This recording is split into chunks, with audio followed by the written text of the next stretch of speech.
E aí galera, sou o Dr. Neemias Bandeira. Hoje nós vamos falar um vídeo sobre GH, hormônio do crescimento, muitos de vocês já conhecem. Vamos saber algumas indicações realmente que são para seu uso de GH, tanto em crianças quanto adultos, seus efeitos colaterais e seus benefícios também. Vamos dar uma olhadinha nos slides? Então o GH também é chamado de hormônio do crescimento. Aqui eu coloquei um slide para mostrar, vocês conseguirem ver onde fica esse local onde ele é produzido no nosso cérebro. Chama o lugar a hipófise, né? Fica nesse local aí onde vocês podem ver. É também chamada de pituitária. É uma glândula que secreta vários hormônios, inclusive o GH. Então aqui tem algumas informações que eu vou passar para vocês sobre o GH. Ele é secretado pela hipófise, que é aquele local onde fica naquele slide onde a gente viu, através do estímulo do hipotálamo. O hipotálamo é um local acima da hipófise. Ele estimula a hipófise para que seja secretado então o GH. Ele tem uma meia-vida aí de 20 minutos, ou seja, ele fica pouco tempo na corrente sanguínea e já é degradado. Então, ele precisa chegar logo no local dele, que é o destino ali, praticamente também o fígado, vocês vão ver logo adiante, onde tem uma boa produção aí do IGF, que é um outro hormônio. A sua secreção ela é pulsátil, cerca de 8 a 12 pulsos por dia, ou seja, ela vai ser sendo liberada aos poucos durante o dia, sendo a maior quantidade no período noturno, da noite e madrugada. Por isso a importância de dormir na hora certa, para que você tenha uma boa secreção aí do hormônio de GH. Se você perder esse horário, você tem a menor produção de GH e os seus efeitos também. Com o passar dos anos, como vários hormônios, ele vai diminuindo com a idade a produção de GH. Então, pessoas mais idosas já têm menor produção de GH do que as pessoas mais jovens. Isso traz aumento de gordura, menos massa muscular. Ela se liga aos receptores no fígado, que eu tinha falado ali logo antes, para a produção da sometronidina, que são IGFs, e também produz uma proteína que vai fazer transporte dessa IGF, ou seja, para que prolongue esse IGF aí na corrente sanguínea e nos tecidos alvos. Então o GH vai no fígado e estimula aí a produção do IGF e proteínas que fazem o transporte dele. E tem aqui uma curiosidade que o estrogênio, seja de forma de reposição ou por contraceptivos, eles diminuem a produção de GH. Já os andrógenos aumentam a síntese de IGF-1, na verdade. Então vamos ver aqui algumas deficiências. Na infância, quando você tem deficiência do GH, por quais motivos? Você pode ser mutações genéticas, que vão dar menor síntese de GH, por alterações estruturais do próprio local onde fica a hipófise, que chama-se célula túrcica ou célula turca.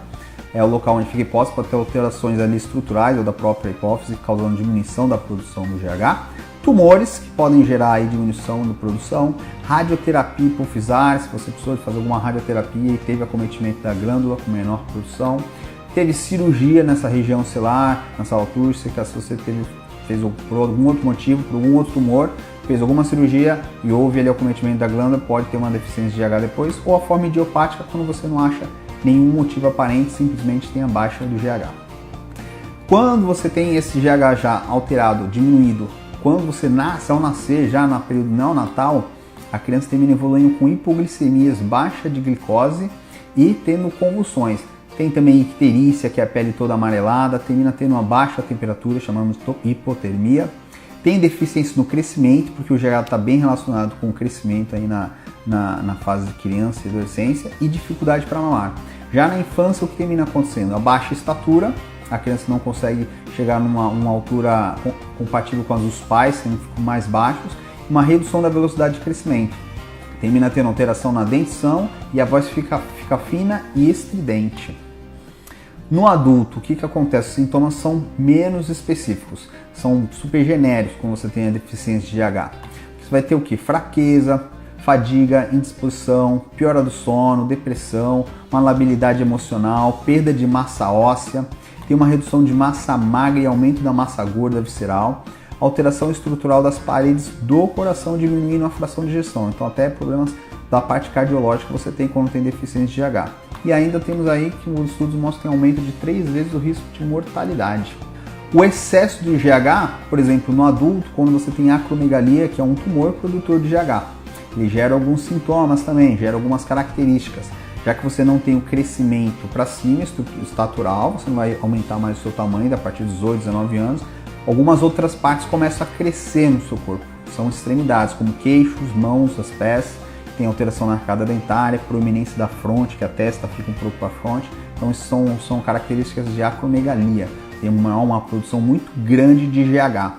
termina tendo uma boa musculatura, termina todos os efeitos benéficos, mas tem todos esses efeitos aí que terminam acontecendo de características pelo excesso do GH.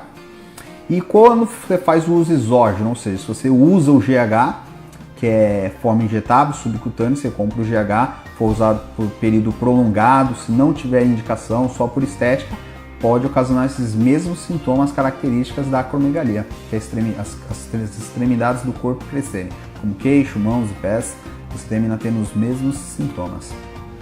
E quais as reais indicações então do GH? Se ele existe, porque ele é para ser usado por alguma forma. No Brasil ele tem aprovado em crianças que têm deficiência de GH leve ou em adultos com deficiência grave. Aí você tem essa indicação de ser usado o GH para você manter uma quantidade normal, básica ali do GH no sanguíneo. Crianças de baixa estatura e algumas síndromes como síndrome de Turner e Noonan que terminam gerando um baixo crescimento, então você faz o uso de GH, ela consegue crescer mais 5, 6, 7 centímetros, um pouco a mais do que poderia crescer se não usasse. Crianças com insuficiência renal crônica e baixa estatura também tem indicação. Crianças pequenas para a idade gestacional que não recuperaram o canal de crescimento. O que é isso? A criança, o bebê que está pequeno, você vê que ele está pequeno dentro da barriga da mãe, nasce pequenininho, mas ele termina geralmente 2 meses alcançando o tamanho que ele teria que ter mesmo para aquela idade. Geralmente a criança consegue. Quando ela não consegue, é isso que acontece. Ela não recupera o canal de crescimento, ou seja, ela continua pequenininha e depois de um certo tempo já pode ser indicada aí, é uma indicação de GH. E quais benefícios que o GH traz pra gente? Tem o ganho de estatural em crianças, na criança o GH como ele é o hormônio do crescimento, as epífises ósseas, você ainda tem o crescimento na forma de altura, então a criança termina crescendo mais. Tem um aumento de massa magra, diminuição de massa de gorda, tanto em crianças quanto adultos. A redução da circunferência abdominal, porque o GH termina queimando, ajudando a usar um pouco a gordura aí como fonte de energia, junto com o IGF-1. Aumento de massa óssea, melhora do perfil lipídico, que são as gorduras, colesterol, o sangue, você termina tendo melhora desses perfil. Melhora da função cardíaca e pressão arterial e maior disposição e qualidade de vida. Esses são os benefícios aí que o GH nos traz. O que a gente tem de considerações finais aí sobre o GH?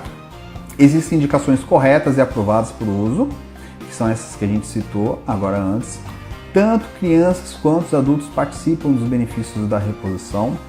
Os exames laboratoriais e imagem devem ser feitos periodicamente, se você estiver fazendo essa reposição, com acompanhamento de um médico, para que você veja todos os efeitos colaterais, se a dose está certa, se está sendo muito elevada ou não. O uso é feito de forma subcutânea, injetável, antes de dormir, que é o horário melhor, já que você tem um pico de GH de produção, aquele pulso é mais durante a noite, período de madrugada, então a forma de ser usada, a forma mais fisiológica é à noite, antes de dormir, próximo a dormir, para imitar mais o seu ciclo mesmo, o seu organismo que tem maior produção de GH naquele horário. E não há indicação para o uso de GH para fins estéticos, não tem nenhuma indicação, tem muitas pessoas que terminam usando para N motivos, e tem resultado sim, mas tem todos os malefícios que podem causar aí. Não tem essa consideração como opção clínica aí, de forma estética. Então, falei um pouquinho aí sobre GH, você que já conhecia, eu falei sobre algumas indicações, se ficou alguma dúvida, alguma curiosidade que vocês tenham aí mais sobre o GH, aqui no vídeo fica todos os contatos, pode entrar em contato com a gente. Se você já fez uso, já viu alguns resultados diferentes, efeitos colaterais, se quiser descrever aí pra gente discutir, só colocar aí embaixo do vídeo que a gente responde tudo para vocês.